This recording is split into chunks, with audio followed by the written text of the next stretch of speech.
រឿងព្រៃមរណៈព្រៃនោះមិនមានឈ្មោះនៅលើផែនទីមិនមានស្លាកផ្លូវមិនមាននរណានិយាយអំពីវា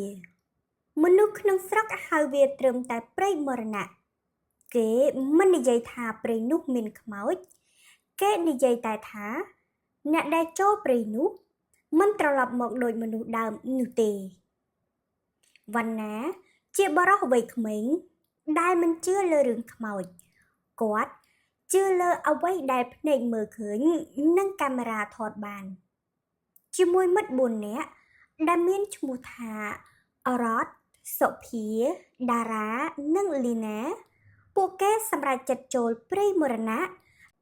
ដើម្បីថតវីដេអូអំពីការពិតនៅពីក្រោយរឿងព្រេងតាព្រៃចាស់ម្នាក់ឈរនៅច្រកព្រៃនិយាយស្រាលតែសំឡេងធ្ងន់បើអ្នកឮកុំឆ្លើយ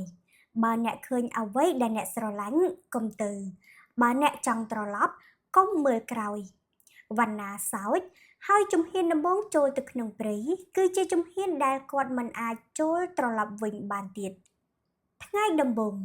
ព្រៃស្ងប់ស្ងាត់ខ្លាំងស្ងាត់រហូតដល់សំឡេងដានជើងរបស់ពួកគេឮច្បាស់ជាងសត្វព្រៃពេលថ្ងៃរៀបលិចសំឡេងសត្វទាំងអស់ឈប់ភ្លាមដូចជាព្រៃកំពុងស្ដាប់លីណាក៏ខ្សឹបដោយនិយាយថា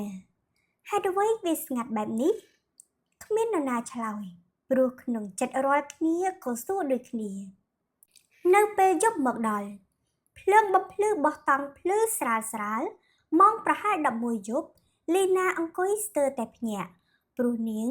ឮសំឡេងលីណាសំឡេងស្រាលដូចជាមនុស្សដែលស្គាល់នាងត្រៀមឆ្លើយតែពាក្យតាព្រៃចាស់លេចឡើងក្នុងចិត្តថាកុំឆ្លើយសំឡេងគឺឮបន្តថាខ្ញុំត្រជាក់ណាស់វណ្ណាមើលកាមេរ៉ាថតទៅទិសសំឡេងគ្មានឃើញអ្វីនោះទេតែសំឡេងនៅតែមានលុះព្រឹកឡើងពួកគេចង់ត្រឡប់តែផ្លូវដែលពួកគេចូលមកគឺបានបាត់ទៅហើយ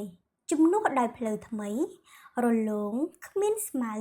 ដូចជាមនុស្សទើបសង់តារានិយាយដោយសំឡេងញ័រយ៉ាងដូចនេះថាព្រៃបដូរផ្លូវនោះជាលើកដំបូងដែលគ្រប់គ្នាដឹងថាពួកគេមិនមែនជាអ្នកគ្រប់គ្រងទីនេះទេល្ងាចថ្ងៃនោះក៏ចូលមកដល់ពួកគេបានជួបបរិសុទ្ធម្នាក់ខោអាវចាស់ភ្នែកស្លេកសំឡេងស្ងប់ខ្ញុំចូលព្រៃនេះ10ឆ្នាំហើយខ្ញុំភ្លេចថាខ្ញុំមកពីណាហើយពេលរត់រាប់មនុស្សមាន6នាក់តែពួកគេចូលតែ5នាក់គ្មាននរណាហ៊ាននិយាយលុះដល់យប់ទី3នៅពេលព្រឹកឡើងពួកគេឃើញគាត់ឈរក្បែរដើមឈើបើកភ្នែកមាត់ញញឹមតែដងខ្លួនត្រជាក់មាត់សុភាខ្សឹបដោយនិយាយថាខ្ញុំបានឃើញផ្ទះខ្ញុំគិតថាខ្ញុំត្រឡប់ហើយបរិសុទ្ធអាចកំបាំងនោះក៏និយាយថាព្រៃនោះមិនសម្លាប់អ្នកដោយកម្លាំងវាសម្លាប់អ្នកដោយបំណងចិត្តរបស់អ្នកដែលចង់ត្រឡប់អ្នកដែលសោកស្ដាយអ្នកដែលខ្លាចស្លាប់ព្រៃនឹងបង្ហាញអ្វីដែលអ្នកចង់ឃើញហើយទុកអ្នកនៅទីនោះជារៀងរហូតផ្លូវមួយបើកតែព្រៃទាមទារមនុស្សម្នាក់វណ្ណាដឹងថាបើគ្មានអ្នកនៅគ្មានអ្នកណាចេញគាត់ថតវីដេអូចុងក្រោយកុំចូលព្រៃនេះបើអ្នកស្រឡាញ់ជីវិតហើយគាត់ដើរចូលព្រៃងងឹតរវត្តតារានិងលីណាត្រឡប់មកភូមិពួកគេរស់តែភ្នែកមិនដូចមុនពួកគេមើលវីដេអូមានអ្វីមួយនៅពីក្រោយវណ្ណាឈរនៅក្នុងព្រៃញញឹមភ្នែកងងឹតមនុស្សចាស់តែនិយាយថាព្រៃមរណៈមិនអោយអ្នកណាចាក់ចេញទាំងស្រុងទេព្រៃតែងតែមានអ្នកហៅសម្រាប់អ្នកបន្ទាប់